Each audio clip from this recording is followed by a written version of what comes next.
I'm a very optimistic person. However, given my political training and experience, ang mga Cayetano mahirap pagkatiwalaan. Nakababahala yung nangyari nitong mga nakarang araw. Nagkaroon tayo ng mga bagong artista sa Senado, no?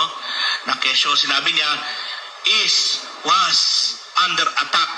That can be extended to include would or will be under attack. They can do anything to delay, to impede, o to totally stop the proceedings. We don't know what will happen. Kaya nga dapat nakahanda ang buong civil society at any point in time, kung kailangan magmobilize tayong lahat, magbabas muli, gaya ng EDSA 3, gawin natin kasi hindi mapagkakatiwalaan ng mga Cayetano at ang mga supporter nila na gumawa ng tama. Yan ang tiyak ako. Si Cayetano po, okay lang na on record ito. Kaklase ko yan sa UP, kilala ko yan, nakalaban ko sa politika sa UP yan. At nagtrabaho ko minsan sa Taguig. Nakita ko paano lang pinapatagpo ang Taguig. At masasabi ko ng tahasan, hindi ko mapagkatiwalaan ng mga Cayetano. At tandaan natin, kahit ano pwede gawin ng mga tao na yan. Sabi natin kanina ba, politics is perception, politics is addition. Dagdagan ko yan. Politics is the art of the possible. Anything can happen. We did not see what happened in the last few days, and we can see what will happen. And given their state of mind, their frame of mind, and their history, anything can happen. So we should be all prepared.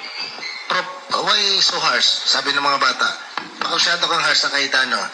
Nung nakaraang speech niya, ang tawag niya kay dating Senador Enrile ay Tito. Pero kinorek ng mga anak. Nakita ko yung video ni dating First Gentleman Mike Arroyo. May sinasabi rin tungkol kay Alan Peter Cayetano. I mean, bakit masyadong harsh naman sa mga Cayetano?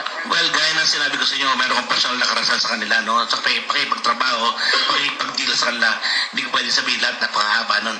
Pero ito na lang, one point. Kanina nabanggit ng kasama natin dito, sinabi ni Cayetano, ang forfeit ay agad-agad. Actually, in social media, umiikot ngayon, merong video na umiikot, kinukontra niya ang sarili niya. At in one video, sinabi niya, hindi ito agad-agad.